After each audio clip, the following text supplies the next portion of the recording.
Build professional skills this semester with Adobe Creative Cloud and create standout work both in and out of the classroom. Save big on professional creativity tools. Students get 65% off Adobe Creative Cloud, including Photoshop, Illustrator, Premiere Pro, Acrobat Pro, and 20+ creative apps. No matter what project you're working on, Adobe Creative Cloud apps can help you take it to the next level. Visit adobe.com/student to learn more. The Other Side of Midnight. 77 WABC. Local Spotlight. Good morrow, everyone. This is The Other Side of Midnight on 77 WABC. I'm Frank Morano. Well, the resignation of New York City Schools Chancellor David Banks is yet another blow to Mayor Eric Adams' administration, which is already facing a flurry of federal investigations, raids, and high-profile departures. It certainly doesn't look good for the Banks brothers or the mayor, especially with so many swirling allegations of corruptions and scandals, and it's not just limited to the police department. This is the fourth resignation of a top official in Adams' administration in less than 2 weeks, a clear signal that there's something seriously wrong in City Hall. David Banks was a close ally of Mayor Adams, who once said, quote, "I know that this is the right man for the job," when he appointed him, but now, as Banks steps down amidst a federal bribery investigation involving his brothers and fiancée, one has to wonder, how much more turmoil can this administration withstand? It seems that every week there's a new headline about another investigation, another scandal, and another official stepping down. This is sad for our city, and it certainly isn't a good look. As we think about a replacement for Banks, I believe there's a clear and logical choice whose name I haven't heard mentioned yet. Tom Allen. Tom Allen, the publisher of City and State, has been deeply involved in education throughout his career. He founded a school, taught at Stuyvesant High School, and he's proven himself as a terrific journalist and a successful business leader. He even runs a think tank now dedicated to education issues and broader public policy issues. Allen even briefly ran for mayor 11 years ago, and his campaign centered around improving education in New York City. Nobody would question his qualifications or his passion for the job. He knows education. He knows New York City, and most importantly, he's not mired in scandal, at least not as far as we know. In times of crisis, we need leaders who can restore stability and trust, and in my opinion, Allen could bring that to our city's schools at a time when it's desperately needed. Whatever happens next, it's clear that the recent events are a sad chapter for our city and our education system. It's time to turn the page and find a leader who can steer our schools and our city in the right direction. I happen to think that's Tom Allen, who I think even supported Mayor Adams for mayor, and whose son Jonah worked for Mayor Adams as borough president and then briefly at the start of the mayoral administration. So it's not as if this is a crazy, Adams would never pick this person pick. It's not as if I'm recommending Curtis Sliwa.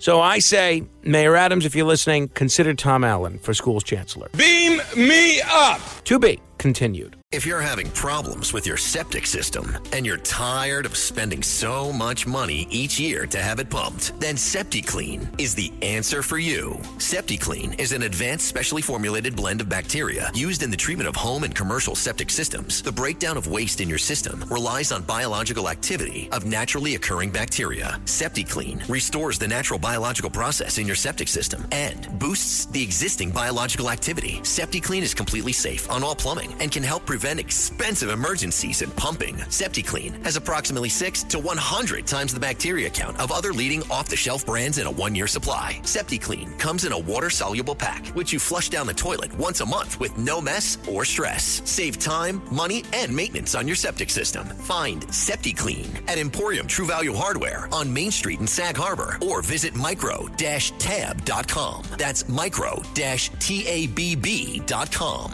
Micro-tabb.com. The Other Side of Midnight. 77 WABC. Local Spotlight. Good Good morrow, everyone. This is The Other Side of Midnight. I'm Frank Morano here on 77 WABC, and I'm sorry to bring you a rather tragic story. It's heartbreaking to hear about retired Judge Stewart Rosenwasser's death, and I'm genuinely saddened by how it all ended. Now, I have no idea whether Rosenwasser was guilty of the charges against him or if he was facing a long stint in prison, but regardless of the fact, he was a human being. He had a family, he had friends, and he had people who loved and cared about him, and now they're left to grapple with the pain of his loss. Even if someone has done something wrong, their life still has value. The story reminded me of something similar that also happened in New York State a few years back with former Assemblyman Bill Nojay. He, too, ended his life when he was on the verge of public disgrace. I remember feeling just as sad about that situation because it speaks to a much larger issue about how people handle the fear of humiliation or impending downfall, even if it's deserved, by the way. It's hard to imagine the level of despair someone must feel to believe that taking their own life is the only option. If you're listening to this and you find yourself facing a public scandal or financial ruin, a bad relationship, or any situation that feels like the end of the world, I implore you, it's not. Don't think that taking your own life is the answer. There's always hope, always a way to pick up the pieces, and always people who care about you. You're not alone. So if you ever need to talk, dial 988, the Suicide and Crisis Hotline. There's always someone willing to listen. In the case of Judge Rosenwasser, the details are still unfolding. Allegedly, and again, this is all based on media reports at the moment, he was involved in a scheme to rig a case in exchange for $63,000 in bribes. And as FBI agents approached his home to arrest him, things took a fatal turn. It's being investigated whether he took his own life or if there was some kind of crossfire involving the agents. But the truth is, whatever happened, it doesn't change the fact that a life is lost and a family is devastated. I can't help but think about how things could have been different. The alleged crime, the investigation, the resignation, none of it was worth ending a life over. No matter what happens, there's always a chance for redemption, for starting over. Life doesn't always turn out the way we want it to, but there's always hope for a better tomorrow. So to anyone who might feel like there's no way out of a tough situation, please know that there is always another path forward. You matter. Your life matters, and there are people out there who want to help you through whatever challenges you're facing, whether they're legal, financial, or whatever else.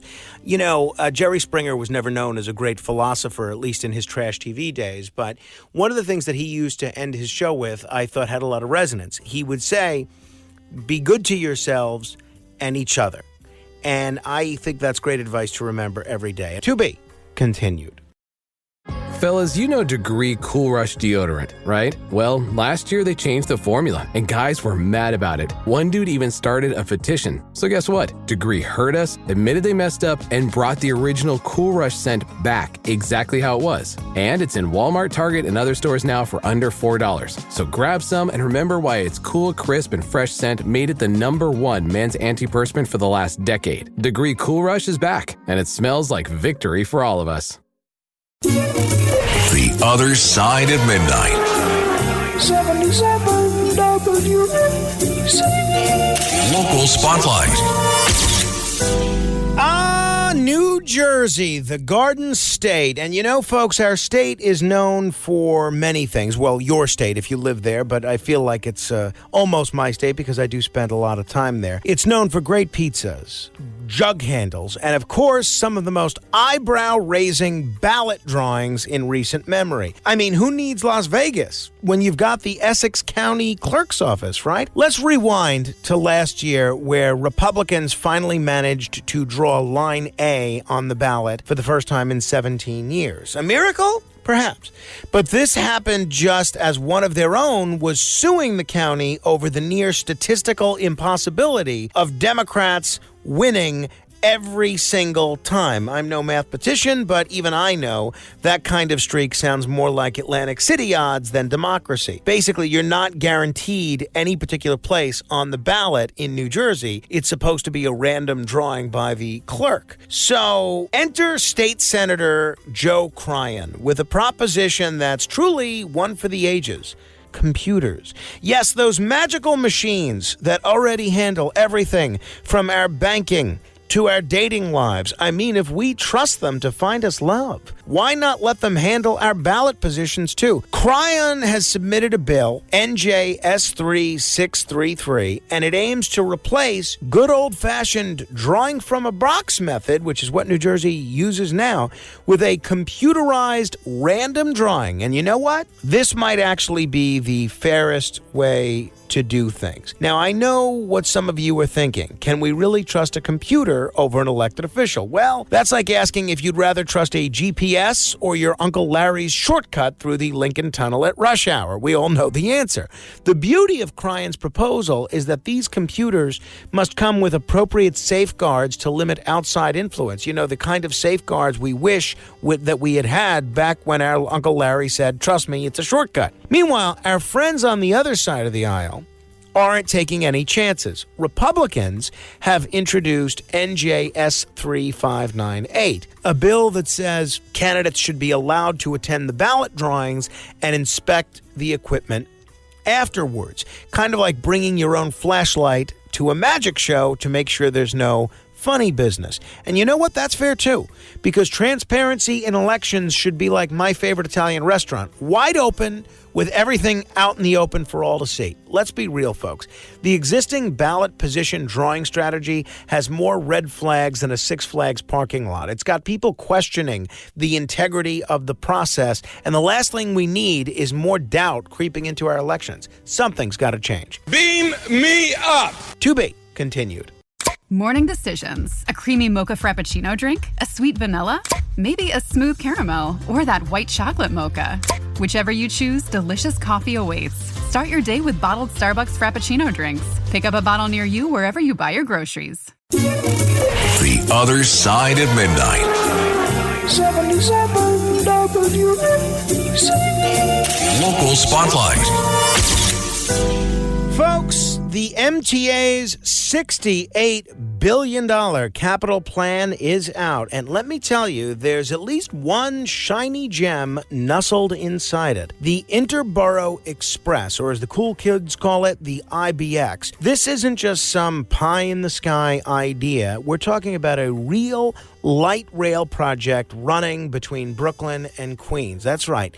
No more trekking into Manhattan just to hop back over to another borough. If they pull this off, it'll be the first light rail in MTA history. The IBX is designed to connect Bay Ridge, Brooklyn to Jackson Heights, Queens, a 14-mile route that'll hook into 17 subway lines, over 50 bus routes, and the Long Island Railroad. It's like the Swiss Army knife of transit. And for those of you stuck in those so-called transit deserts like East Flatbush, this might just be an oasis. Now, I have got to say I'm no fan of congestion pricing. I'd rather pay for parking than fork over a $15 toll any day of the week. I am a huge fan of more light rail, and this is definitely a step in the right direction. What's at stake here is nothing short of the way millions of New Yorkers commute every single day. This project would be a game changer for Brooklyn and Queens residents, especially in a post-pandemic world where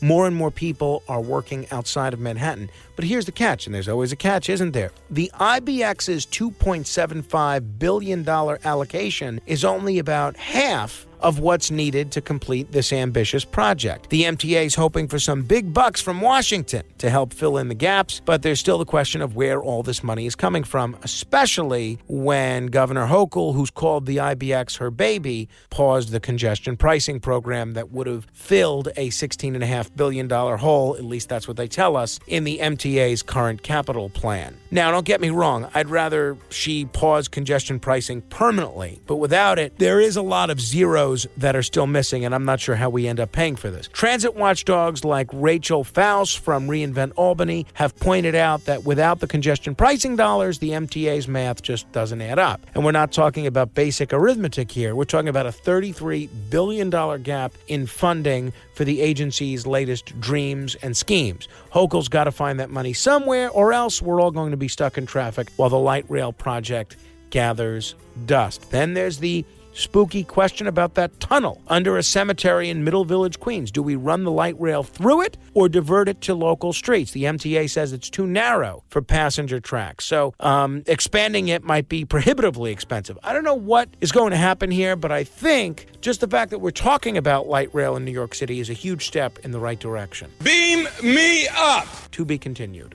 If you're having problems with your septic system and you're tired of spending so much money each year to have it pumped, then SeptiClean is the answer for you. SeptiClean is an advanced specially formulated blend of bacteria used in the treatment of home and commercial septic systems. The breakdown of waste in your system relies on biological activity of naturally occurring bacteria. SeptiClean restores the natural biological process in your septic system and boosts the existing biological activity. SeptiClean is completely safe on all plumbing and can help prevent expensive emergencies in pumping. SeptiClean has approximately 6 to 100 times the bacteria count of other leading off-the-shelf brands in a 1-year supply. SeptiClean comes in a water-soluble pack, which you flush down the toilet once a month with no mess or stress. Save time, money, and maintenance on your septic system. Find SeptiClean at Emporium True Value Hardware on Main Street in Sag Harbor or visit micro-tab.com. That's micro-tabb.com. Micro-tabb.com.